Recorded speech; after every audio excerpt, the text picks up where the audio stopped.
Welcome to episode 56 of the MMA Rundown podcast, and we finally have live fights back.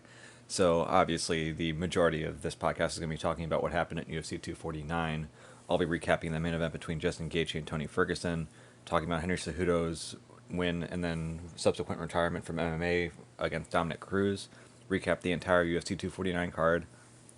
From there, I'll talk about Daniel Cormier while he was doing a lot of his commentary because there were no fans in the arena screaming. A lot of the fighters could hear what he was saying in the cage, and a couple of them, Carlos Barza and also Greg Hardy, mentioned that some of the things that he was talking about were things they took into account, and they made adjustments based off of them, were able to pick up wins as a result. So I'll talk about that. I also will talk about Jacare Souza, who was supposed to fight Uriah Hall. Surprisingly, with there being 24 athletes on the card, if you look at how common it is for positive tests to come up, you sort of would have expected a couple guys to test positive. I guess technically because it was Jacare in his corner, there were a few people who were tested who tested positive, but surprisingly, Jacare was the only fighter who did test positive, so his fight was taken off. So I'll talk about that situation, how he handled everything leading up to it, and then how the UFC handled it once they found out that he had tested positive. From there, I have a couple of cards to preview, so I'll preview the 513 card, which is going to be the Anthony Smith Glover Teixeira card on Thursday, or on the 13th, I believe is Thursday, let me think. If the 16th is Saturday, 15th, Friday, 14th, Thursday, so Wednesday, I guess. Oh, so that's coming up pretty soon. So I'll preview that card. I will also do a later preview of the 516 card. I haven't yet decided because obviously it's not common for there to be Wednesday cards. Usually when I do this podcast, it's a day after the fights. That's why it's usually coming out on a Sunday when the fights are on a Saturday. So I may do a Thursday podcast as well. I just have to see how things work out with that. Maybe just do it Wednesday night and just do like a fight-focused one. Maybe just do a fight recap. So just in case I'm going to have another podcast, I'm not going to go super in-depth on the 516 card, but I will preview the card and just talk about every single fight that's going to be on it. And then the last thing to talk about is going to be another combat sport returning coming up this week, and that's going to be Fight to Win for Brazilian Jiu-Jitsu. So I'll talk about a couple of the fights that they have headlining their cards, but they're going to have a card on 515 on Friday and then a card on 516 on Saturday. So hopefully for them, they're not running at the exact same time as the UFC, but it's good to see that competitive jiu-jitsu is coming back as well, and hopefully with the UFC coming back and with the show going pretty well, as far as negatives, we're probably not going to hear a whole lot of negative for another couple of weeks, worst case scenario, because that's how long it usually takes the disease to really affect people really badly. But in the meantime, looks like everything worked out well. Looks like the UFC did a good job there. A lot of positivity around it. It was really nice to see a lot of the sports world without anything else to watch on a Saturday night to be focusing on in the UFC, and I was pretty proud of the sport to see that all happen. So back to the top, we have the main event between Justin Gaethje and Tony Ferguson. Prior to this fight, and there was a lot of time to talk about this fight because it was scheduled for quite a while, my best guess as to how this fight was going to go was that it was going to be difficult for Ferguson early on for sure, because Ferguson tends to leave his lead hand down and will get clipped with right hands fairly often, and Justin Gaethje is very good about setting up those shots. So I felt as though it was very likely that Gaethje was going to land at least a couple really hard overhand rights, and it would be interesting to see how Ferguson was able to recover. To my surprise, Ferguson did a very good job of recovering. He was stumbling around a lot less in this fight than he was in some fights against guys like Lando Venata and Anthony Pettis, guys who typically aren't known to punch as hard as Gaethje. There are a few different reasons I believe why this was the case. One of them was that it seemed as though Ferguson was well aware of the fact that he tends to get hit with a lot of right hands and that Gaethje was going to be looking for him. And rather than his usual strategy of coming out and constantly walking forward to the point where the center of the octagon would constantly be behind him, in the first round of this fight, oftentimes the center of the octagon was in front of him. He was backing up a decent amount, was sort of coming in, coming out, coming in, coming out. Wasn't necessarily just coming forward, just coming straight ahead as he often does. Also was paying a lot of attention to what Justin was doing, was using pretty good head movement to get out of the way of a lot of the big right hands, was bringing his hands up occasionally to block, but when he was getting hit, he was also rolling with them too. So even though Gaethje was able to land some pretty big shots early on, Ferguson did a decent job of rolling with him, and he kind of was aware they were coming, not aware enough to where he was able to get out of the way, but at least was aware enough to where he could kind of react to it and at least roll with it and not take the full damage. But they were stinging him hard enough to the point where he wasn't very comfortable just moving straight forward and kind of eating them and pressing forward with his own offense as he often does with other guys. And a lot of people, myself included, thought that as this fight went on, Ferguson would wear on Gaethje. The reason why that really didn't take place, though, is because the shots that Gaethje was landing were doing enough to keep Ferguson from trying to constantly move forward. So even though Ferguson was able to withstand those early shots, he was kind of at a point where he wasn't landing with he just wasn't putting forth enough damage himself to back Gaethje up, and just taking the shots as he walked forward. He could tell it wasn't going to be a good idea for him because he was going to eventually go down.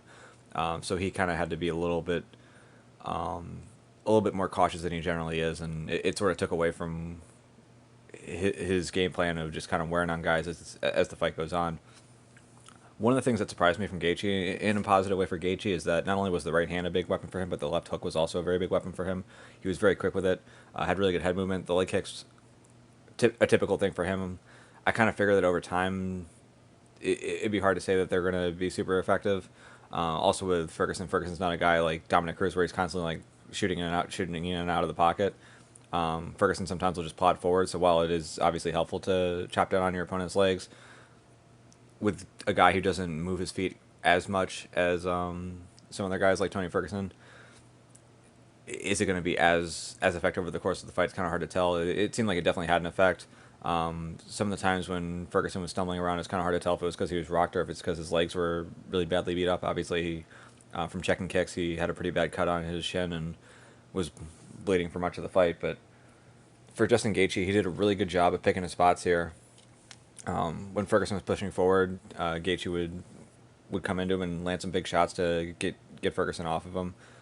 There were some moments where Ferguson was able to push Gaethje back, but Gaethje, in addition to landing big shots when Ferguson was coming in, also did a really good job with his footwork to circle out and get out of the way. And so over the course of the fight, Ferguson was just eating huge shot after huge shot. In some ways, it was kind of getting to a point where it reminded me of some bad boxing fights where a fighter just takes so many shots, but they just won't go down, and their corner just isn't quite ready to throw in the towel, and as a result, they sort of take a little too much damage and have a hard time recovering after the fight. I was getting a little bit worried for Tony that might be the case. Obviously, I'm talking to you right now on Sunday. I don't know exactly what the case is with Ferguson. I would hope that if there was something bad that had happened, we would know about it by now, and the fact that we don't know of any long-lasting issues for him, then that means that he's going to be okay. But it was kind of getting worrisome that he was taking so many big shots, not going down, and continuing to move forward. And when Herb Dean finally decided to stop the fight, it was one of those things where the way that the stoppage looked, where he kind of like shook his head out, it looked as though he might have broken his nose at first. But then after the second shot landed and Ferguson was starting to move around, was he still defending himself? Yes, but it was one of those things where he just taken so many shots over the course of the fight. He had chances to prove that he could work his way back into it. Outside of the big uppercut at the end of the second round, he really wasn't putting forward enough fight-altering offense. So at that point, I was perfectly fine with Herb Dean stopping the fight. I think one of the interesting things to look back at, though, is that when I was watching the fight, I had it 3-1 for Gaethje heading into the fifth. When you look at the stats on it, Ferguson actually landed more shots in every single round except for the fifth round. I don't know what the judges' scorecards would have been had this gone there. Given how hard Gaethje was throwing, you would figure that even though he landed a few less shots per round, that because of how damaging the shots were, he still would have been fine and he still would have won had this gone to a decision. But I think it is kind of interesting that the numbers worked out that way. But either way, like I mentioned before, this is not an easy matchup for Tony Ferguson, especially at the top of a division where you have so many skilled guys like lightweight. It's very difficult to have a guy who has a skill set that's just going to run through everyone at the top of the division. And for Ferguson, his skill set is going to get through most guys at the top of the division. Gaethje's a very difficult matchup for him. Is it a winnable matchup for him? Yes, but it was a very difficult matchup, and unfortunately for him, this fight didn't go his way. And so now he's in a position where hopefully he takes some time and heals up. I don't want to see him fighting in the next 3 months for sure.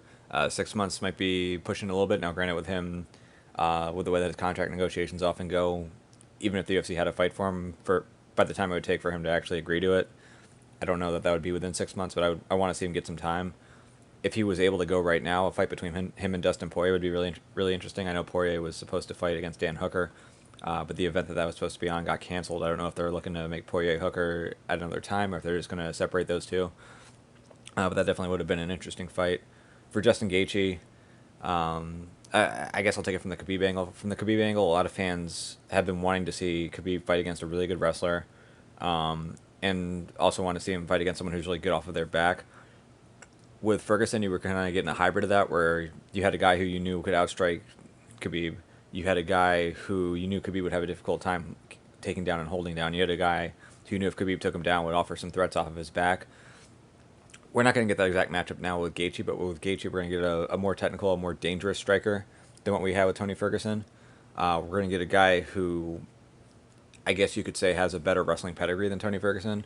With Gaethje being a Division I All-American, as I mentioned last week, it's not as though Gaethje was like constantly a top 8 guy in his weight class, but he had a very strong performance at the national tournament. And in wrestling, All-American status isn't a full season thing. It's just based off of the results in the national tournament. Now, granted, to qualify for the national tournament, you have to put together a pretty strong season. But once you're qualified, you could be the number 1 guy in the nation all year, go undefeated, and then get badly injured in the first round, and you're not an All-American that year. Whereas you could be a guy who was like 6 wins, 4 losses in every 10 matches, but put together a really strong tournament, and all of a sudden you are an All-American.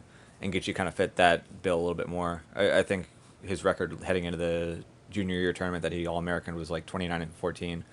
And again, that's not to say that Gaethje's a bad wrestler. To have a positive record in Division I wrestling is a big deal. To have wins in the Division I national tournament, big deal. To win enough to the point where you're an All-American in the Division I national tournament, that's a really big deal. For Tony Ferguson, I believe he was a multiple-time national champion, but in Division II. Granted, there are Division II or lower division national champions who get recruited into Division I and an All-American later on in their career. Is it possible that Tony Ferguson could have been a Division I All-American had he gone to a Division I school? That I really couldn't tell you, but I don't think that there's a massive gap in the wrestling between Gaethje and Ferguson, I think is the point that I'm getting at. And maybe more importantly, given that Gaethje hasn't had to use his wrestling a ton in MMA, it's going to be interesting to see in a fight with Khabib how he's going to use his wrestling. Now, obviously, I don't think that Gaethje's going to decide, you know what, I'm going to beat Khabib the way that Khabib beats everyone else, and I don't think that Gaethje's going to run in there or shoot a double leg and try to fight Khabib from top the entire time. If Gaethje's going to use his wrestling in that fight, it's mostly going to be to keep Khabib off of him, and if Khabib takes him down, it's going to be trying to work his way back up to his feet. But is it sad that we're not getting Tony versus Khabib? It's definitely sad that we're not getting it.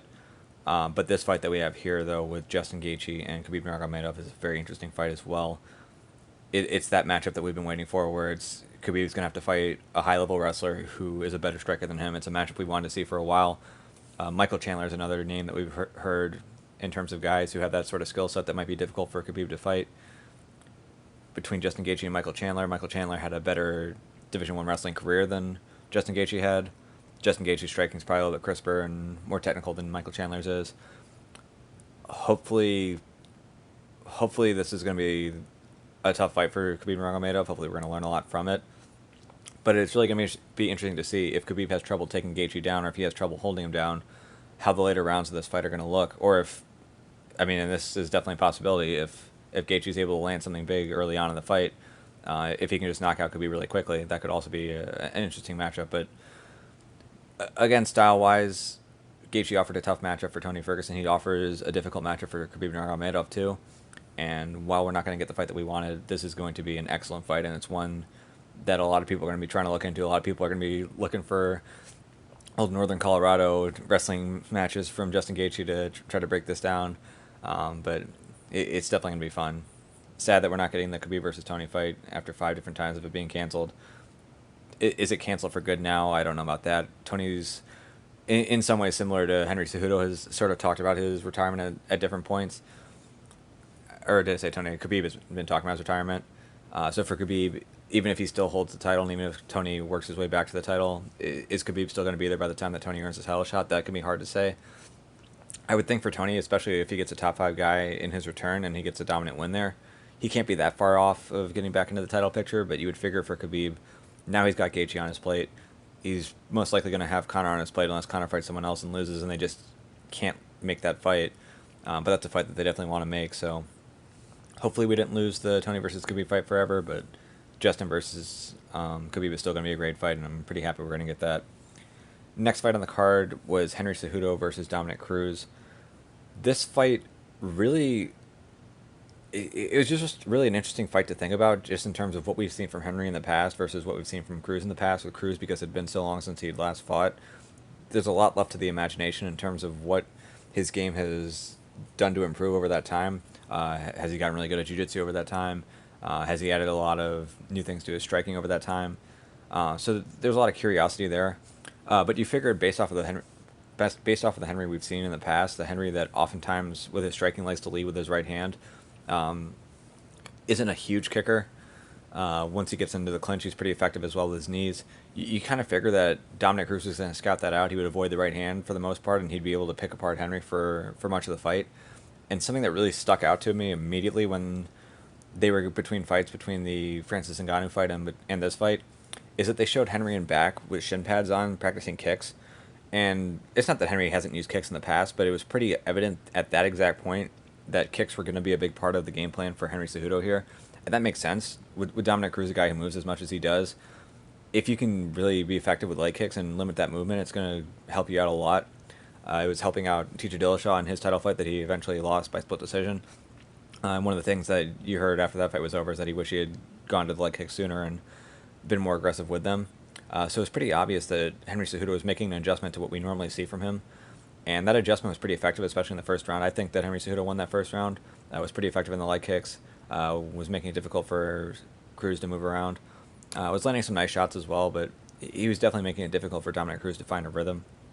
Second round begins. Cruz is starting to make some better adjustments, though. He's starting to get his reads off, doing a better job of checking the leg kicks. And towards the end of the round, they have a headbutt. That opens up a huge cut on Henry Cejudo's head. And it reminded me of the situation with the Cody Garbrandt fight where Dominick Cruz afterwards had talked about how after he had gotten busted open, I think it might have been a headbutt in that fight as well, that it forced him to be a lot more aggressive because he understood that the optics were not good for him. And that also over time it would really affect his fight or his ability to fight at his best. So for Henry Cejudo, after he gets busted open by a headbutt, he also decides that he wants to come out a lot more aggressive. It's kind of hard to tell if he was purposely timing a knee or if he was just throwing a body kick and Cruz happened to just duck into it at the wrong time. But Cruz comes in, ducks right into a knee, gets dropped, is facing Henry Cejudo. And I guess before I recap this exact moment, I think it's worth recapping a moment that happened in the first round where Henry Cejudo took Dominick Cruz down.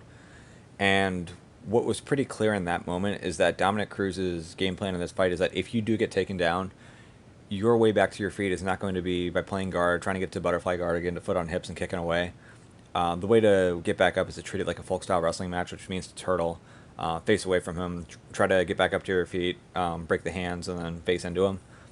So he was able to do that successfully, and after getting taken down early in the first round, was able to get right back up. And I think that in wrestling terms, Cejudo might have had like 5 seconds of riding time, if that, before Cruz was able to get away.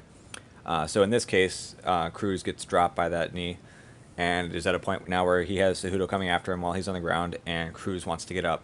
So because Cruz does not want to be playing off of his back against Henry Cejudo, decides, okay, well, the folk-style wrestling process is going to be you're going to turtle, you're going to stand back up, and then you're going to break grips, face into him, and that's going to be how you get back up. So it gets dropped. Cejudo just comes charging in. Cruz goes to turtle. And from there, when you're trying to build your way back up, if you keep your hands up where you're blocking your face, it's going to be tough to really get back up, obviously. You kind of have to have your arms spread out a little bit so you can kind of push off and work your way back up. So Cruz's focus was just on getting back up to his feet. So he's got his hands away from his face. And one of the things that Henry Cejudo does a really good job of, and it's part of the reason why both the TJ Dillashaw fight and this fight had his opponents kind of like, hey, look, I was still there. Like, why'd you stop the fight? Is that when Cejudo has a guy hurt, he swarms in and throws just incredibly fast, rapid punches. It's not as though his goal is necessarily to pin you down and just keep hitting you until you go unconscious. For him, it's just like, I bet the ref is probably looking at this like he wants to stop the fight. I'm going to throw as many strikes in here as I can and try to convince him to do so. And that's what Cejudo did. He just came in and just started flailing away with his left hand. Cruz was still moving, but for Cruz, he was trying to use the fence to get up, which makes sense, but also, unfortunately for him, the fence was to his right, and Cejudo's left hand was going left to right. So as Cruz would move towards the fence, it would, in some ways you could say, okay, that's because Cruz was actually trying to go to his right, but in other ways you could say, well, that's because he was getting his head punched in that direction, and that's where his body was moving as a result. But as he's working his way back up, Keith Peterson, the ref, steps in and stops the fight. In hindsight, this is a bad stoppage. In the moment, which is what's being fair to Keith Peterson, I have a hard time being that upset with him. So here's the thing. When you're making a stoppage, especially in a TKO, effectively what a TKO stoppage is it's a prediction by the ref that is saying, if I do not step in and stop the fight right now, more damage, more unanswered damage, more so, is going to be given to the fighter who I'm protecting right now. So the idea is that if he doesn't step in, then Cruz is gonna just keep taking shots. He's not gonna be able to defend it. He's gonna eat them all clean. He's not gonna be able to improve his position. So I have to step in now to make sure that that isn't the case. If a fighter is in a position where they can improve their position and get out of there, then there really isn't a need to step in. So Peterson, on one hand, what's tricky about this is that if you understand that Dominick Cruz's goal in terms of getting back up is to treat it like a folk-style wrestling match, to turtle, to work his way back up to his feet, and then to try to break grips from there. If you understand that, then it makes sense what Dominick Cruz is doing there. But with that being said, you still have a guy who got dropped with a legitimate shot, a guy who is in a turtle position, with his hands not blocking the punches, eats a punch, eats a punch, eats a punch. Like at some point, punch to punch, if the guy hasn't already gotten up, you have to get to a point where you're predicting, is he going to continue to eat more punches while he's on the ground, or is he actually going to be able to get back up? And given that he ate like 3 or 4 punches at least before he had started to rise, Keith Peterson's kind of in the spot where in the moment, and things are happening fast, he has to predict, is Cruz going to just keep eating these on the ground, or is he actually going to be able to get back up? And he made the decision that he felt that Cruz was not going to be able to get back up, and he's going to keep eating those shots without blocking him on the ground, so that's when he stepped in. Again, it's easy for us to look back at this after the stoppage happened and be like, oh, well, obviously Cruz was getting back up. But it looked like one of those things where once Peterson's mind was made up that Cruz was just eating too many shots and wasn't going to be able to improve his position, once he had started to move in, that's when Cruz was starting to get back up. And it's sort of tough where if you're already in the motion of going in to stop the fight, to sort of stop yourself and pull back and let him go. And for Peterson, it looks like he was kind of in that spot where Cruz was rising just as Peterson was coming in. And he was like, you know what, I've made my decision. I'm going to stop it right here. So for the post-fight press conference, Dominick Cruz had mentioned that he felt like Peterson was a terrible ref. He didn't want to have Keith Peterson be his ref. That he smelled of alcohol and cigarettes. That's one of those things where it's going to be tough to substantiate. Now, I did see another coach, Eric Nixick, who is a coach at Extreme Couture, who's kind of like, yeah, Peterson does smell like that, but that's how he's always smelled. That's just kind of who he is. Like at least with the cigarettes, like he likes to smoke. Smoking cigarettes doesn't make you any worse of a referee, and Keith Peterson's been a pretty good referee for as long as I've seen him handle fights. So to say that, like he's not taking his job seriously, or he's putting himself in a position where he can make bad calls, I don't know that that's necessarily fair. I can understand why Dominick Cruz was upset. Cruz was in a position where he wasn't ranked heading into this fight. It was a great opportunity that was given to him. And it's one of those things where if you win, then great, you're the bantamweight champion, and now you're at the top of the division. You can keep defending your title, you can get championship money. But if you lose, I mean, how close is Dominick Cruz really to another title shot at this point, even though some could argue that it was a difficult stoppage to make. Like, you've got other guys who are more deserving in the first place. You're definitely going to have Peter Yan in the next title fight. He's probably going to be fighting Sterling. I would hope that Sterling's the guy who gets that shot. You got Sandhagen towards the top of the division. It's going to be interesting to see what's next for Jose Aldo, but you'd figure Aldo's going to get a bigger opportunity than Dominick Cruz is, at least in his next fight, unless the two fight each other, which I think would be a pretty interesting matchup if they made it. But for Cruz, the difference between winning and losing here is a really big deal, both in terms of money and in terms of his route to becoming a champion. So I can understand the frustration from him.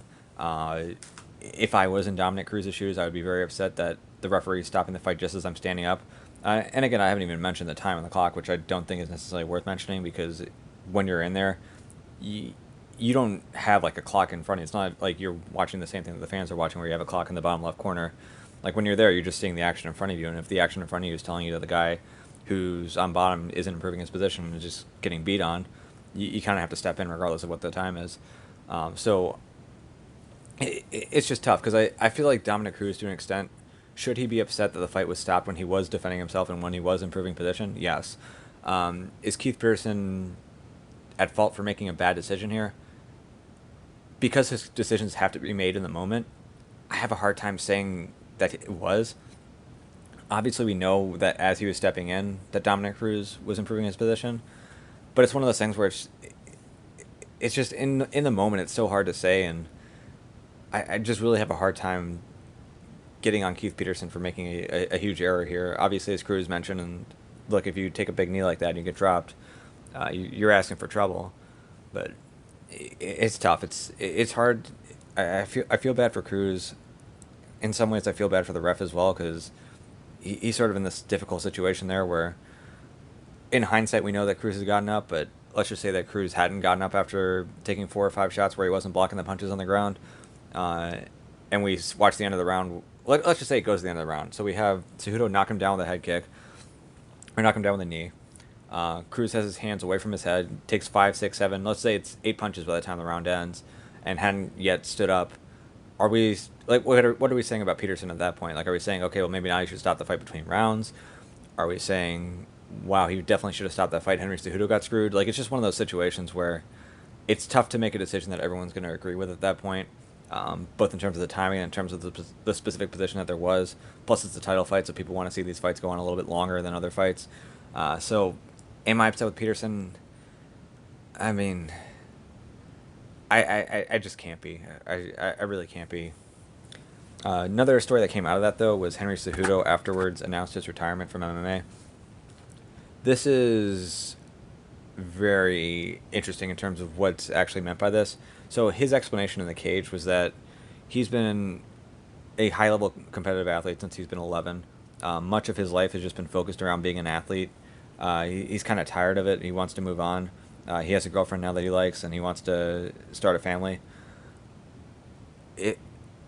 It's tough to me because there are multiple reasons listed there. I would imagine that not all of the reasons have the exact same weight on them. The part where he mentioned having a girlfriend wanting to start a family, I think is kind of interesting because it doesn't sound as though he was making an announcement that she's pregnant.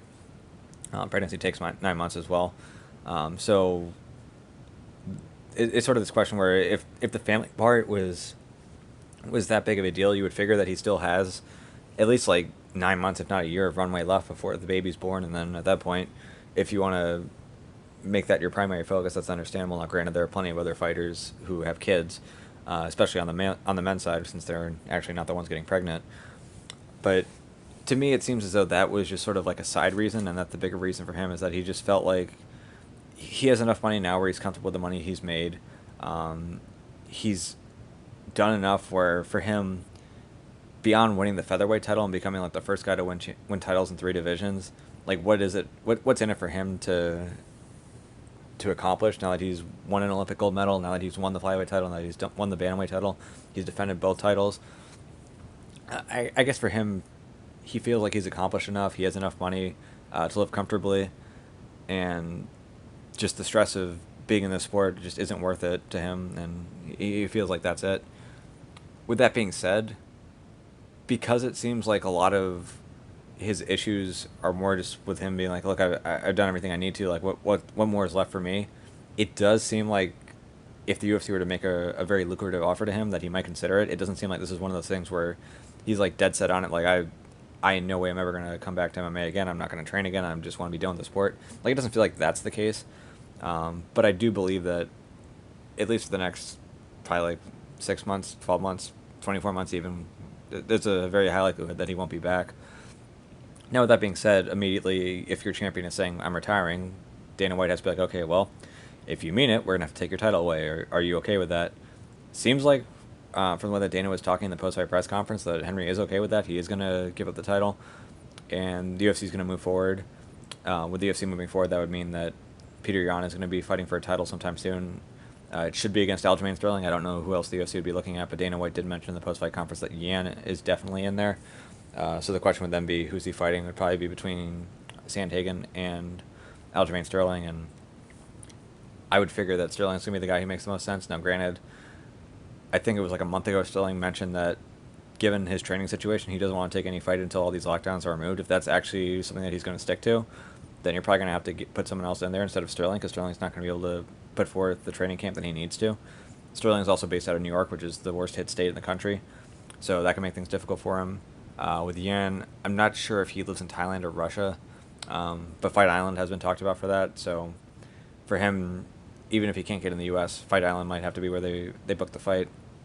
I can't imagine that anyone from the U.S. is going to have difficulty getting to that island, but it will be interesting to see if Sterling's going to be the guy there. Also worth mentioning, since Cejudo is saying that he's retiring, when he was a freestyle wrestler, he won the Olympic gold, I believe, at age 23. He was 21 or 23. I think it was 23. But at that point, it looked like he had plenty of time left to win world titles, to win another Olympic title. Could have gone back and decided that he wanted to move on at that point. and moved on to MMA and accomplished great things there. So we do know that he's willing to retire early from a sport that he's on top of and not exactly look back. Granted, he has taken some wrestling matches since then. Took a wrestling match, I believe it was in 2015, against Tony Ramos, who was a Division I national champion at the University of Iowa. Did make the U.S. World Team in a non-Olympic year, but hasn't had much success in recent years. Ended up retiring from wrestling pretty recently after not being able to make the 57 kilogram spot, which is 125.5 pounds, after losing to Thomas Gilman.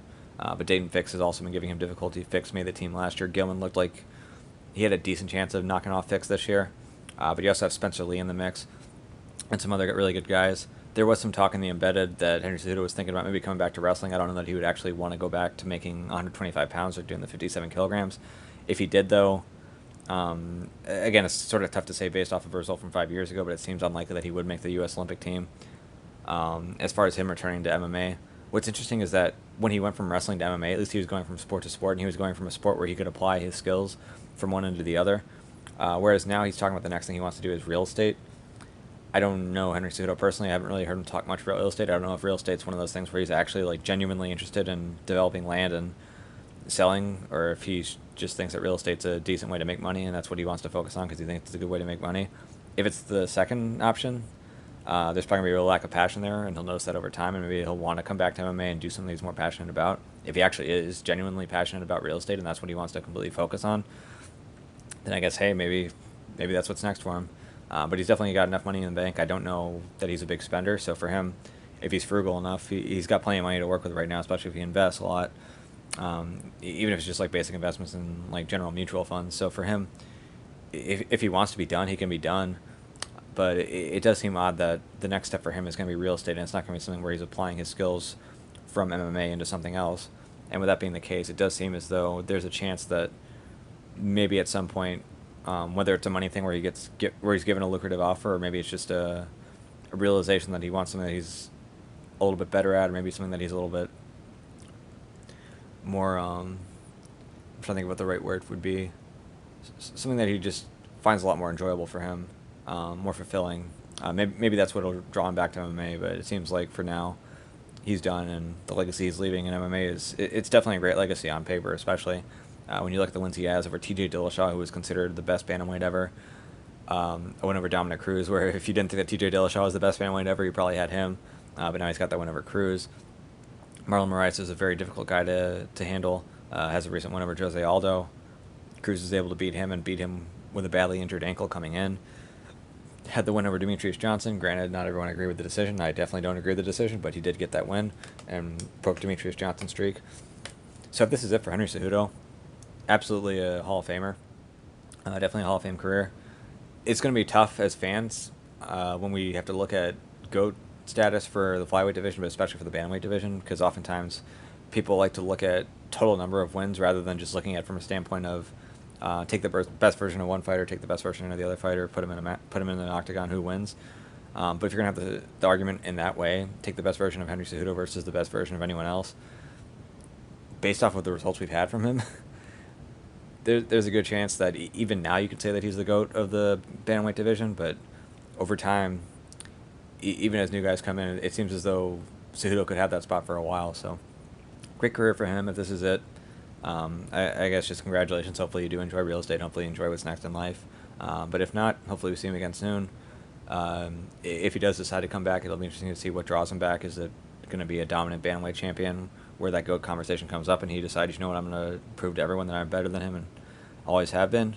Is it going to be that fight against Alexander Volkanovski he had talked about before, where maybe he wants to be quadruple C, be Olympic champion, and then 3-division champion in the UFC? That's another option for him. So we'll have to see where he goes from here, but it was an entertaining fight. It was nice to see Henry Cejudo in this fight make a big adjustment to his game with the kicks, do something that we hadn't seen a whole lot from him in past fights, but to see him make that adjustment, to be effective with that adjustment, to do a pretty good job of timing Cejudo as he was coming in, was landing some pretty big punches even before he landed that big knee. A lot of great things that we saw from Cejudo in this fight that are worth remembering, and if this is it for him, in some ways it's sad. In some ways you kind of wish that his final performance he would have had a crowd cheering him on, and really something that he could really celebrate a little bit more, celebrate with more people. But if this is it, congratulations to him. Great career. All right. finally, I can go through the rest of the card now that we've gotten through the 2 title fights. So the fight before the first title fight between Cejudo and Cruz was Francis Ngannou and Jairzinho Rozenstruik. Ngannou had taken almost a year trying to get another opponent because given that he's so high ranked and given that a lot of people don't want to fight him, it's tough to match him up. So after Jairzinho Rozenstruik had a really quick rise through the heavyweight division, had a late win against Alistair Overeem, he decided to call out Francis Ngannou. Now, from a ranking standpoint, is that a good idea? Yes, if you get the win, depending on timing, you might be an interim champion, but if not, you're going to be the number 1 contender. But matchup-wise, it's going to be difficult. Now, granted, Jairzinho probably, I think, based off the fights I've seen from the two, I would say that Jairzinho is the more technical striker than Francis Ngannou is. Jairzinho hits incredibly hard, so you'd figure, hey, this is a guy, yes, he's going to be very dangerous, but if I can be more technical than him, then I'll probably be more effective at landing my shots than his, and I'm confident that if I land on him, I'm going to be able to take him out. That definitely makes sense going in. But this fight lasted a little under 20 seconds, and effectively what went wrong for Rozenstruik is that after throwing a kick, sort of backing up, kept his head up out of the pocket, and both of them were just throwing wide punches. Rozenstruik's were kind of more straight arm wide punches, whereas Francis Ngannou had more of a hook on it. So I guess the way to describe it is that if you take like the angle of Rozenstruik's arms, like they were a lot closer to 180, whereas Ngannou's were closer to like not exactly 90 degrees, but kind of curl a little bit more than that. But as a result, those punches were finding home a little bit quicker, given that they were hooking shots. And so, though Rozenstruik was throwing hard, Rozenstruik was throwing hard, moving backwards with wider shots, whereas Ngannou was moving forwards with crisper shots. They both actually landed in that exchange, but Ngannou had a lot more leverage on his shots, and as a result, when Ngannou got hit, didn't really do a ton of damage. When Rozenstruik got hit, he collapsed against the cage, and then took a few more shots on the ground, while Ngannou was just giving him everything he could until the ref would not let him throw anymore. But really quick stoppage, doesn't do much for Francis Ngannou, makes him a good amount of money. He's still a number 1 contender in the division. That's been solidified for Rozenstruik. I mean, I don't know that it really moves him down. He was ranked below Ngannou in the first place, but it's a tough loss for him, and you figure it'll put him out of training for a little bit, but you figure he'll get back to it, and he'll still have a top 10 opponent in his next heavyweight fight. But really dominant win, and you'd like to see Francis Ngannou get a title shot sometime soon. He's definitely earned it. It's just a matter of getting the timing to work between Cormier and Stipe right now, and if they think that fight's going to happen, that's going to be the fight they make next. If they do make it next, it's going to probably be in a few months from now, so that means that the winner of that fight wouldn't be ready for quite a while, so Ngannou's probably going to have to find someone else to take a fight with him. Maybe that's Alexander Volkov. But for Francis Ngannou, just had to get a win here to keep his spot. Not only did he get a win, but he got a really dominant win. And so for him, he's still top guy in the division who isn't fighting for a title right now. And depending on how things work out, if Stipe is not able to take a fight sometime soon, they might have to do Daniel Cormier versus Ngannou, which surprisingly Cormier was talking like it was something he was willing to do. I figured that with Cormier it was either going to be Stipe or bust, or Stipe or retire, but I guess for him it's not just Stipe, it's getting that heavyweight title and retiring on top. So for him, if he has to fight Francis Ngannou for the title, that's the fight they'll make. It's going to be a difficult fight for Stipe, or not for Stipe, for Daniel Cormier. Stipe has more technical boxing than Cormier did, and was able to use it early on in that first round. For Cormier, if he tries to exchange with Ngannou the same way that Stipe did, that could be difficult, but Ngannou's not an easy guy where if you're just going to run ahead and not throw a single punch and just try to shoot on him and take him down, you have to set up your shots. You're going to have to get his respect with your punches first before you do take him down. Stipe was successful in doing that, and that's why he was able to get the win there. And a lot of the damage that he was able to do in the first round after landing some pretty good shots led to Ngannou getting exhausted and making the takedowns easier in the later rounds. But in the first round, if you're not giving something for Ngannou to respect on the feet, it's going to be really difficult to take him down. It's going to be really, really dissatisfying if you're not able to hold him down. And so it's not going to be the easy matchup I think a lot of people expect it to be for Cormier. So if that's the matchup we get, don't be surprised if Ngannou gets a win, especially if he gets a quick one. And especially if he gets a quick one after having defended successfully at least one or two shots from Daniel Cormier. Next fight on the card was Calvin Kattar versus Jeremy Stephens. Really good back and forth fight. Kattar got his nose busted early on in the fight, but in an exchange in the second round, was able to land a really big right elbow on Jeremy Stephens, dropped Stephens with the elbow on the ground. Really good round and pound, including a left elbow that opened up a huge gash in Stevens' forehead. Correct stoppage there to stop the fight, and Calvin Kattar got the win, so now he's solidified himself as a top 10 featherweight. A guy who I've talked about a lot is a guy who I think has the potential to be a champion, especially if he gets the right matchup against the right champion at the right time. I figured he'd be a really difficult matchup for Max Holloway. That isn't going to be the title fight right now. Now, granted, Holloway is going to have a shot against Volkanovski. Holloway potentially could win that fight. I think a lot of people are down on Holloway for that fight. What I noticed in that first fight is that over time, Holloway was making some good adjustments, and that's why he was doing better in the later rounds. Now, granted, Volkanovski was injured in the later rounds as well. But to me, Holloway is one of those guys who always starts slow, and then as he makes his reads on his opponents, that's when he starts to heat up. He's had 5 rounds to make reads on Volkanovski. Volkanovski is definitely going to make some adjustments heading into the next fight, but I think that the rematch between Volkanovski and Holloway is going to be a more difficult fight for Volkanovski than the first fight is. And if Holloway does get that win, and then he's able to solidify that belt and be the champion for a little while, Kattar could be one of those guys who's going to give him a difficult matchup given how good his boxing is and how much power he has. First fight on the main card, Greg Hardy versus Yorgan De Castro. Yorgan had a pretty good strategy in terms of the leg kicks. One of the interesting things about this fight is that normally with Greg Hardy fights, Hardy apparently, just based off the way that his opponents react, it seems as though he's just incredibly powerful even for heavyweights. And so a lot of them just tend to cower around his power. They don't try to stay in the pocket. They don't try to like slip a punch and then try to land their own. They just try to get the hell away from him. And that's why we've had some really awkward looking finishes with him, where guys just kind of cower and try to avoid his shots. With De Castro, he wasn't afraid of Hardy's power at all. He was willing to get in there and mix it up with him. But his strategy was more based around countering Hardy than just trying to charge his way in and force his own shots. So as a result, it kind of put him in a position where he was having to wait on Hardy's attacks and then try to find his own. For the most part, if he was generating his own offense, it was just from the outside with leg kicks. And those leg kicks were pretty effective until the second round when he broke his foot, going for one that got checked. But for Hardy looked pretty solid here, but a lot of things I've talked about with Hardy in the past, obviously I mentioned that his jiu-jitsu looked terrible against Crowder. We haven't seen much of his jiu-jitsu since then, so we don't know what kind of improvements there are there. His wrestling, again, sort of hard to tell because you have to have someone actually try to wrestle him and do a decent job of doing so. But the striking, he still is throwing a lot of single shots. They're getting a little bit more crisp, but again, he tends to keep his hands down. That still was the case in this fight. He tends to come forward and throw a single shot at a time. The rare exception is if he throws a single shot and you just stay in place and just kind of freeze there, then he might throw a few more than that. But outside of that, it's generally single shots, oftentimes the jab, sometimes lead with a cross, occasionally lead with a kick if he thinks he's going to time you circling out. But again, it's mostly single shots for him. And for that, he was pretty effective in this fight in terms of landing those single shots, even if he missed. Given that he had the reach advantage on De Castro, who's oftentimes able to get out of the way. De Castro sometimes would try to swarm forward and throw really hard, really fast. Occasionally shots did land, but a lot of times he was just out of range.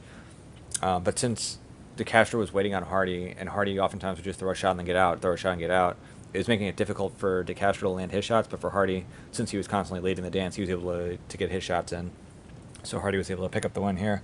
But it's definitely a legitimate win for Hardy to beat Yorgan De Castro here, and I think at this point, as much as I hate to say it, because I don't think that Greg Hardy's a very good fighter, just in terms of his technique, can't argue that he's UFC, or cannot argue that he's not UFC level though.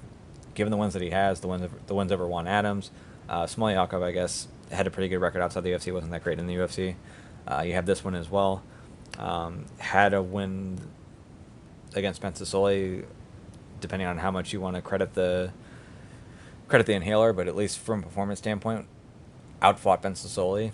Like, he's UFC level. Is he ranked level? I don't think that. Definitely would. In the fight with Alexander Volkov, the lack of technique definitely showed. I would figure that a lot of the other top guys are also going to be able to make him look pretty bad as well. But he's definitely a problem for some of the lower level guys in the UFC. He's definitely a problem for lower level UFC guys. So for him, he's kind of getting to a point now where, so long as he doesn't keep getting injured, he did have that injury in the Volkov fight, and I'm not sure how his leg's doing after this fight. But as long as the injuries aren't racking up for him, he's starting to get to a point where he's building some momentum, and he might be able to work his way up and get close to that top 15. And I mean, look, from a skill standpoint, does he belong anywhere near the top 15? No, but he's definitely a bigger, stronger, more physical guy than a lot of the other guys in the division, and sometimes that can make up for a lack of skill, and that's gotten him this far. And is he at some point going to be able to make the top 15? I would hope that at least by that time he's developed from a skill set standpoint where that's palatable. He's not quite there yet, but I got to say, he's done a little bit more than I expected him to do at this point. On the prelims, we have Anthony Pettis versus Donald Cerrone. Pretty solid fight for the most part. Both of them were landing some pretty big shots. For the most part, Pettis was landing the bigger shots, specifically with his hands. Cerrone did a pretty good job of taking a lot of those heavy punches that Pettis was landing. Some decent kicks in there as well. I know Pettis was looking for that body kick that he won the first fight with. Cerrone defended pretty well there. There was a weird moment, I believe it was in the second round, if not the third round. I think it was the second round where Pettis had landed an eye poke with his thumb, and the ref didn't see it, so he was like, all right, look, I didn't see it, you got to go on. It looked like it was a punch. So at that point, Pettis wasn't going to wait and be like, you know what, actually, I got you. Just take your time. Pettis was like, no, this is clean. I'm gonna keep going after you. So it started this awkward moment, but at least for Cerrone, he was able to weather the storm. Moment late in the third round when Cerrone landed a huge right switch kick to the head of Anthony Pettis, and he ate it like it was nothing, which was crazy because it was a really hard head kick. But both guys were landing some pretty good shots. It was a really entertaining fight, and Anthony Pettis got the win by a final score of 29-28 on all three judges' scorecards. The prelim before that was a fairly disappointing fight. It ended up being a split decision win for Alexei Oleinik versus Fabricio Verdum. Verdum had been off for 2 years after a suspension for banned substances. I would say steroids, but I don't remember if that's the type of substance it was or not. But whatever the case may be, man, those 2 years just did not look good for Verdum, and obviously the 2 years don't help. You kind of have to wonder, like, Verdum was never one of those guys where you watch him like, wow, this is a really athletic, quick twitch, well-conditioned fighter. But in this fight, it was just like even worse. And it's like one of those things where it's like, God, if this is what he looks like without it, man, like that's pretty rough. But just not a good performance from him at all. The most surprising part to me was that he had a lot of really dominant positions where I figured that he could get the finish on Oleinik. And it's not just that he didn't get the finish, but it was like the decisions he made that led to him not getting the finish. Oftentimes when you get on the back, he wasn't doing a great job of maintaining that position and like trying to focus on controlling the position before going for submissions. Sometimes he wouldn't even like go for submissions all that closely. It seemed like for him, once he got the back, the rear naked choke was something to look for, but it's not something that he expected to get. But the arm bars were there. There were times where he was falling off of Oleinik's back, and he wasn't like trying to grab an arm bar as he fell off. There was a time that was really surprising me in the second round where he went for an arm bar on Oleinik, and Oleinik's arm that he was attacking, I believe it was Oleinik's left arm, was almost free. As in, Oleinik, so let's say your left arm's getting arm barred, your right arm, oftentimes you're going to be using your right arm to secure your left arm and keep that grip, and as long as that grip isn't broken, it's going to be difficult for your opponent to isolate that arm and start extending on it. Oleinik didn't really have a grip on his right arm with his left arm that was being attacked, and for whatever reason, Verdum shoved that left arm back in towards Oleinik's right arm, so it would be easier for Oleinik to grip it. It was sort of tough to tell from the camera angle if the reason why is because he didn't have one of his legs over Oleinik's head, so he felt like if he went for the armbar at that exact moment, that Oleinik could roll out of it. I'm not sure if that was the thinking there. But if you are going to be attacking these armbars, if you are going to be okay playing from guard, it just seems like at that point, your better bet is to try to attack the arm at that point and try to get your leg over the head in that process, rather than trying to secure the leg over the head while you're in a spiderweb position, then try to break the spiderweb from there, especially since he was having trouble doing that in the past. So some really weird decisions by Verdum that led to him not getting finishes, some really weird positional decisions that led to him losing really dominant positions. And as a result, he ends up losing this fight here by split decision. Fight before that, we had Carlos Esparza versus Michelle Waterson. Got to be honest, this fight sort of bored me, and I was sort of focusing on a couple different streams at the time, so it's tough for me to say who I thought won. Each of them had their moments. I know Esparza was able to take Waterson down at times. Wasn't doing a whole ton on the ground when she did so. For Waterson, just really didn't seem all that eager to close the distance oftentimes on the feet. Would throw some kicks and some punches with no setup and just completely far away. I wasn't hanging out with my friends in terms of being in person, but we had like an Xbox party going, which I thought was kind of funny, which I guess a lot of people now use Zoom, but we were just doing it via Xbox, where we had a party where we were all watching the fights together. Unfortunately for us, we had different times on our streams, but we were talking throughout the entire time, and one of the comments that I'd made to one of my friends who I train with is that fight reminded me of like a warm-up drill that I would do in my MMA classes before all this coronavirus crap happened, where the warm-up would pretty much just be like where you're shadow boxing with your friend. So you're not actually like trying to like hit your training partner, but like if they throw a jab, rather than like a shadow box where I'm assuming that my invisible partner throws a jab and then I slip out of the way. Like in this case, the person in front of me actually is throwing a jab, but they're not actually like hitting me. But I'm still trying to go through that same motion of slipping out of the way. It kind of felt like I was watching one of those warm-up sessions rather than watching an actual fight. It doesn't look more like a sparring match than an MMA fight. but Carlos Esparza to get the win by split decision. Fight before that, we had Vicente Luque versus Nico Price. Looked like it could have been fight of the night, although obviously with Gaethje versus Ferguson on the card, you figured that'd be difficult for it to hold up throughout the entire night. Obviously, with Ferguson and Gaethje getting the fight of the night, that was the case. But Nico Price was landing some really good shots early. Luque was landing some pretty good shots as well. But late in the third round, Luque landed a huge left hook to Nico Price's right eye. It looked like it broke his orbital. Sort of a delay for Price from when he went down. So it's sort of my best guess based off what I saw is that Price didn't go down because he was like rocked so much as he went down because he was just in a lot of pain and kind of like had to take some time to recover. Like there's sort of like a weird delay on it. But whatever the case may be, he was still defending himself at that point. Had the doctor step in to take a look at it. The eye was completely swollen shut. I know it's easy to say, hey, look, Nico Price would have fought for another minute and 20 seconds. He had 80 seconds left. Let him finish the fight. But the doctor's supposed to stop the fight when you can't see out of your eye. He definitely could not have seen out of his eye. I doubt that Price was going to do anything to change the course of that fight. I think he still would have lost the fight had he had another 80 seconds. But on the other end, Vicente Luque could have landed a few more shots to that eye and really done some serious damage that would have taken even longer for it to heal, assuming it ever heals, depending on the damage that could have been done. So I say it's the right decision that they made to stop the fight at that point. Best for Nico Price's career. It was still a very entertaining fight. Good for Luque for him to get another win, get back on a... Or, I'm trying to think of how the timing works. I think that his last fight was against Wonderboy. If his last fight was against Wonderboy, then now he's back on a winning streak, even if it's just one. If he's had fights since then, well, I guess at least now he's starting to get on a streak again. On the early prelims, we had Bryce Mitchell versus Charles Rosa. Surprisingly dominant performance from Bryce Mitchell, especially given that Rosa has a black belt in jiu-jitsu. I don't remember what Mitchell's belt is. I think Mitchell primarily focuses on no-gi, so belting tends to happen more in gi than no-gi. But really, really good performance from Bryce Mitchell here. Was very effective in his takedowns. It's not as though his wrestling life looked amazing, but he was doing a really good job of timing them off of Rosa's strikes. And then once he would get on top, very good at passing guard. Really interesting to see how he would constantly attack for that twister. Pretty close to getting it a couple times, especially at the end of the second round where the time ran out just as he was attacking it. But for it to be 10-8 for every single round, I think it's pretty safe to say so. Like he was definitely dominating each round to the point where Rosa wasn't getting a whole lot of offense off, wasn't landing any significant strikes, wasn't really offering a whole lot of danger in terms of submission attacks of his own. Had a couple moments where it looked like he might have had a shot at a couple leg attacks, but didn't really fully commit to them. And I mean, it's understandable. I think one of the dangers of committing to a leg attack, especially if you don't have it, is that you're giving up your back. And given the danger that Bryce Mitchell presents once he's on your back, especially if he gets that one hook in, maybe it's just not worth it to go for that, and that's what Rosa felt. So great performance from Bryce Mitchell. He moves to 4-0. He should be getting his camo shorts now, according to Dana White, so that'll be cool for him. I'll have to find something else to talk about in the post-fight press conference. I guess he can always shout out Arkansas regardless, but it was one of those eye-opening performances where it's like, you kind of thought of him where it's like, yeah, he's a decent striker, pretty good grappler, decent enough wrestler to get the fight into the places that he wants it, but after this fight, it's like, wow, this guy's actually a little bit more serious than we thought. So for him at featherweight, there are definitely going to be some interesting matchups for him. I think a lot of people want to see him against Ryan Hall based off of how this fight went. Hall's got a matchup with Ricardo Lamas.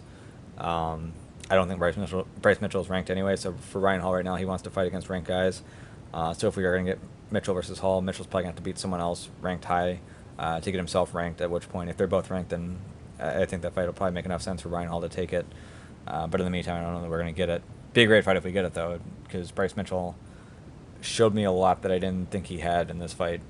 So before this fight, the idea of him fighting Ryan Hall would have sounded ridiculous.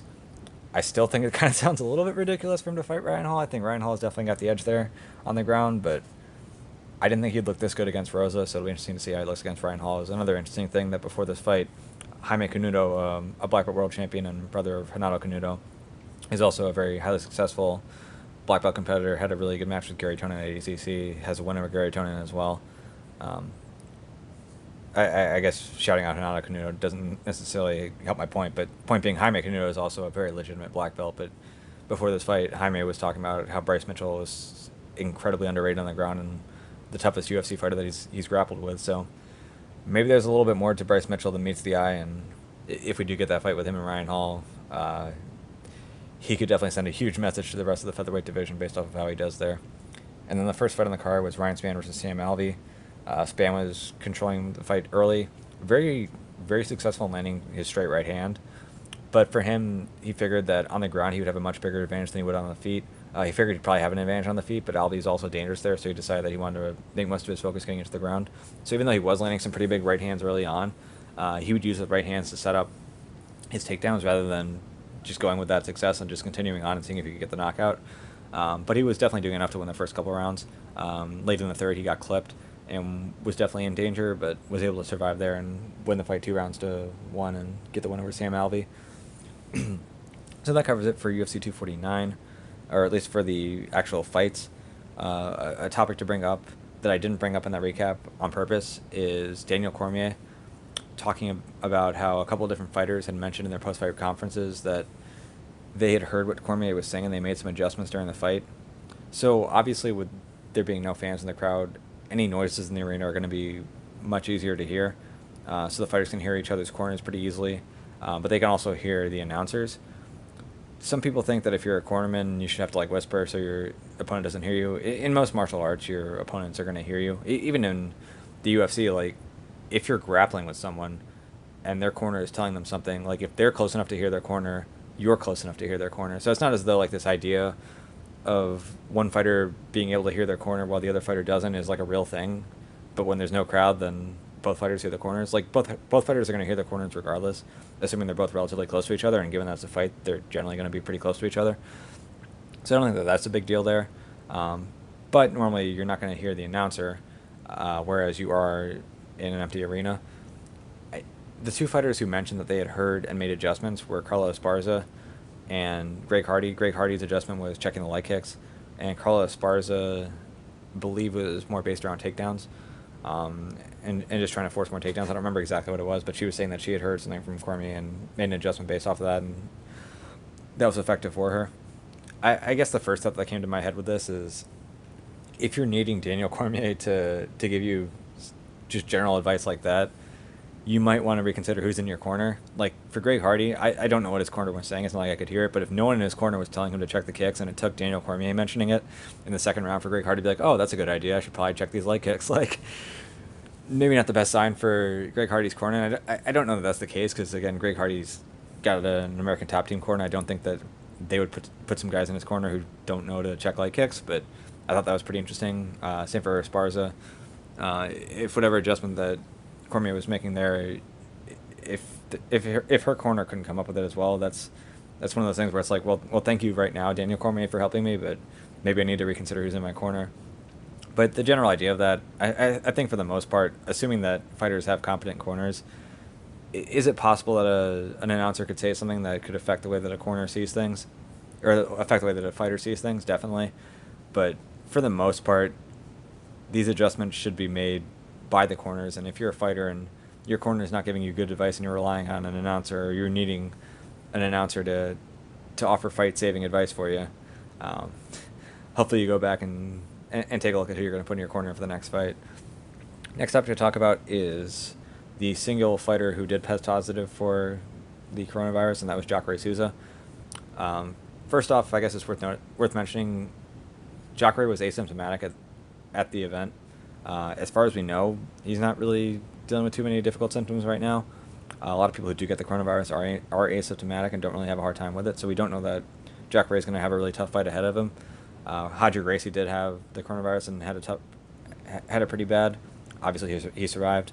But for Jacare, it's tough to tell whether he's going to have to deal with a really bad flu in the coming weeks, or if it's just one of those things where he's going to test positive, but it's not really going to affect him all that much. Either way, obviously you want to hope for the best for him and hope that he's doing well. This is a virus that is not very lethal to people his age, especially to people in his physical condition.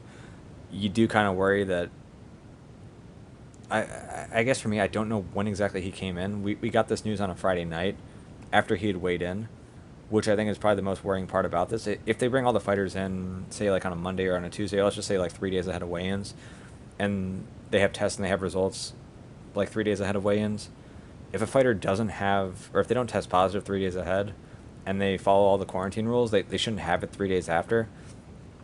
So for Jacare, what I'd like to know is when exactly did he get it? Because when you are cutting weight, you're definitely weakening your immune system, especially for the time being. And if you have to fight something like the coronavirus and you're going to weaken your immune system throughout a weight cut, that can be a pretty dangerous position to be in. Seems like he's fine, so I think for him, he'll be okay. It seems decently possible that he's going to have an asymptomatic case. He's not going to have it too bad. But it definitely is something to be concerned about for the fighters, where if you have it, you would want to know that before you really start getting into the hard parts of the weight cut, especially when the final 48 hours. So hopefully moving forward with the card that we have on Wednesday and the cards that we have moving forward beyond that, if these fighters do have it, that they know that they have it, and they're not beginning weight cuts and weakening their immune system while they already have it. But the decision to move forward, was that the right decision? I say absolutely. Again, for most of the people involved in this event, if they get it, it's not lethal. I don't know. I guess some of the commissioners are sort of like at that age where you might say, hey, look, maybe we need to protect you a little bit more. But I think for the most part, these fighters, if they get it, yes, we hear a lot of bad stories. Yes, the news is going to pick apart every single possible story of like the person who's 30 years old who died with the coronavirus. And by the way, if you see a headline that says someone died with the virus rather than of the virus, before you say, oh my God, I can't believe this, I guess first step would be to put an ad block on, because you don't want to give these guys extra money for their clickbait bullshit. But you'd probably want to read that story and figure out the difference between with and of, because with would mean if I have a heart attack and I also have the coronavirus, I died with the virus. If I was perfectly healthy and the coronavirus caused my death, I died of the coronavirus. So with and of sound very similar, but there is a big difference there.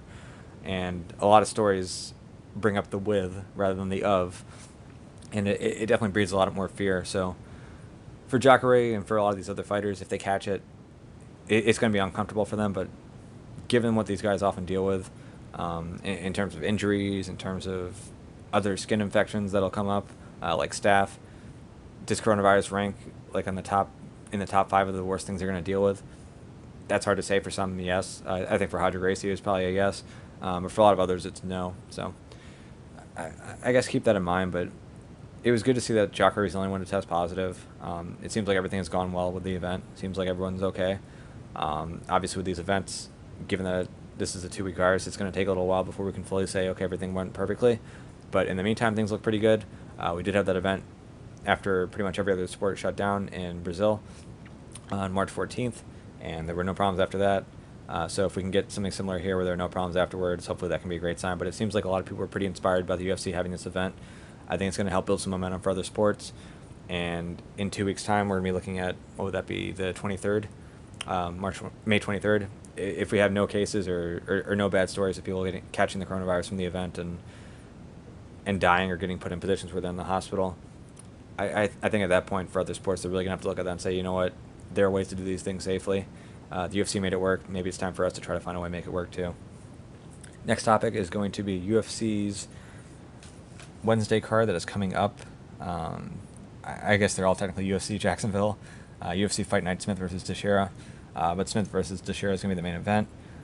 So pretty interesting matchup between two top contending light heavyweights. Teixeira lately in his career hasn't looked quite as good as he had a few years back. Still has good power on the feet, but it seems as though he's a little bit slower. But it's definitely a danger on the ground. Once he does take the fight to the ground, very good top game. Pretty solid passing guard, very good top control.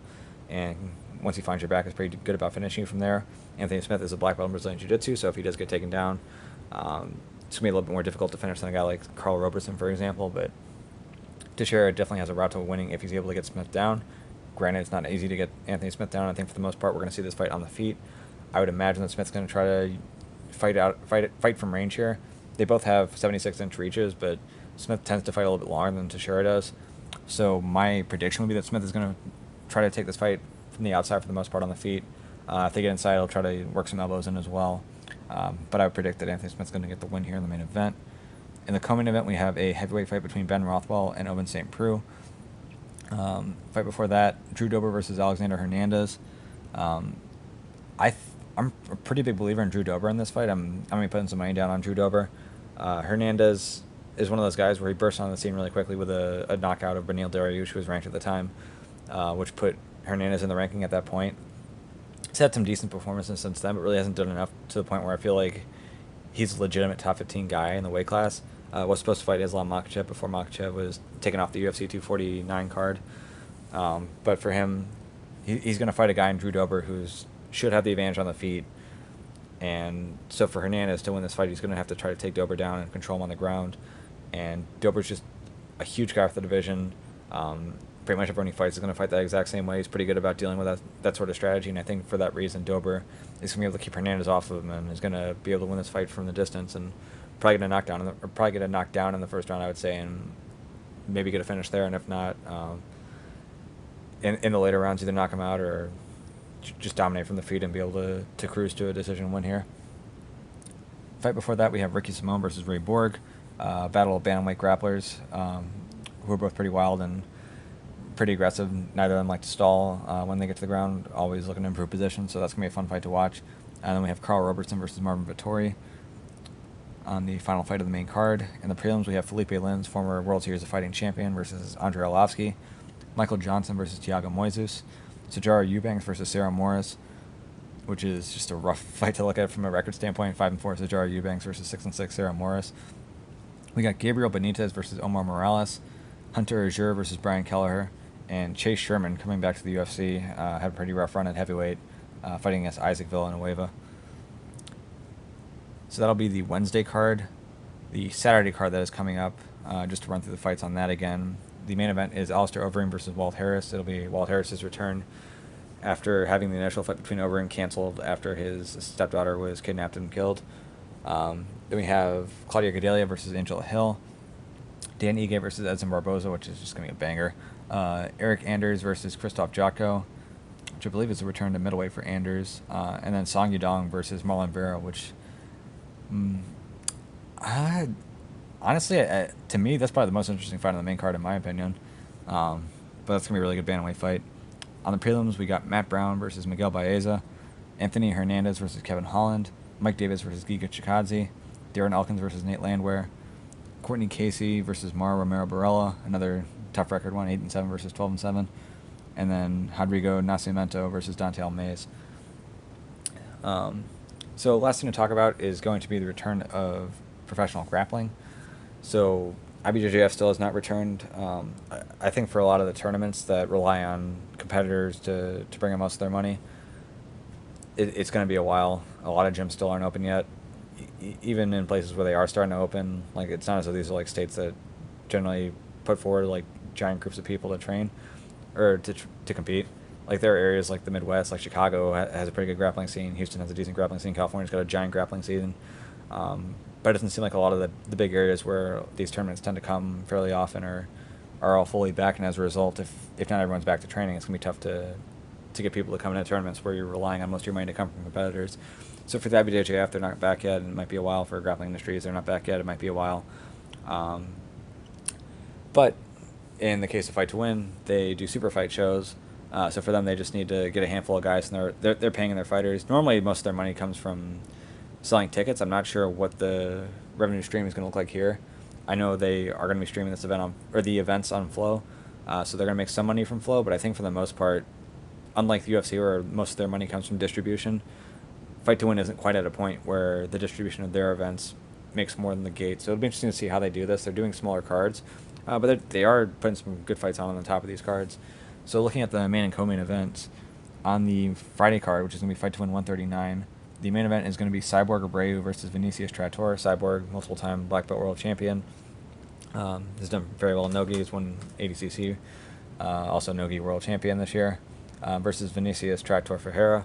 He got to the finals of ADCC and lost to Gordon Ryan at his weight class. Didn't do the absolute, but also won Nogi Pans at black belt. And I believe is also a black belt Nogi world champion for the IBJJF. And then another black belt world champion for the IBJJF in the co-main event is Johnny Tama. He'll be fighting Ethan Krallenstein, who is a really good black belt out of John Danaher's camp. On the Saturday card, the main event is going to be AJ Agazarm returning against Osvaldo Quinchino. Quinchino, I believe, is a black belt world champion, although it's been a little while for him. Agazarm won a black belt world Nogi title. It's worth mentioning, for Nogi championships, the premier championship to win is ADCC. Granted, it comes every 2 years. In the gi, the premier championship is the IBJJF black belt world title. The IBJJF also does Nogi tournaments, but their rules are not, I guess liberal is the word you could use in terms of being more open. But ADCC, pretty much everything goes. And IBJJF, you can't reap in Nogi, you can't do heel hooks in Nogi. And obviously heel hooks are a huge part of the Nogi game. But with that being said, they still do their Nogi World Championships. The IBJJF is still a very big tournament. So to win the Nogi World Championships, you're still going to have to beat some pretty good guys. And AJ Agazarm was able to win one of those at black belt, which is definitely something you have to give him credit for. But he'll be facing off against Cachino in the gi. And then the co-main event is going to be Roberto Jimenez. Had a fantastic run at purple belt where he won his weight and the world and the absolute, submitting everyone. Had a pretty good run at brown belt, including a Nogi World Championship. Recently got promoted to black belt. Got a win over Keenan Cornelius, but he'll be fighting against Gabriel Almeida, and that fight will be in the gi. So, a lot to look forward to this week. On Wednesday we got a UFC card. Friday we got Fight to Win. Saturday you got UFC. Saturday you also have Fight to Win. It's been a while since we've had some live combat sports. I guess we've had Submission Underground in the meantime as well on Fight Pass. Since I don't have Fight Pass, it's been tough to watch that, and they're sort of. It's not. I don't know that I want to like rip on them necessarily, but the EBI rule set is one that's, in some ways, is not very popular. EBI itself is decently popular just because of who they're able to get in their tournaments. They've gotten Gary Tonin a lot in the past. They've gotten Gordon Ryan a lot in the past, and so a lot of the prestige of the tournament comes down to who's in the tournaments. But the rule set itself is one that still isn't super popular in the jiu-jitsu world, and so I think in some ways it sort of hurts. It hurts the popularity of Submission Underground, where you just kind of feel like it's a bunch of exhibition matches. They don't mean a whole lot. But for Fight to Win, their rule set's a little bit more open, where it's kind of judged at the end, like, hey, if no one wins by submission, like we'll judge it based off whoever was attacking more. But I feel like that rule set and that setup has been a little bit more popular among jiu-jitsu fans, and has been a little bit more meaningful to them as a result. So it's going to be nice to get Fight to Win back. It's obviously nice to have UFC back. This last card was great. Enjoyed it completely. Look forward to the card on Wednesday. Look forward to the card on Friday. Look forward to being able to recap it all for you in the next episode and previewing more to come.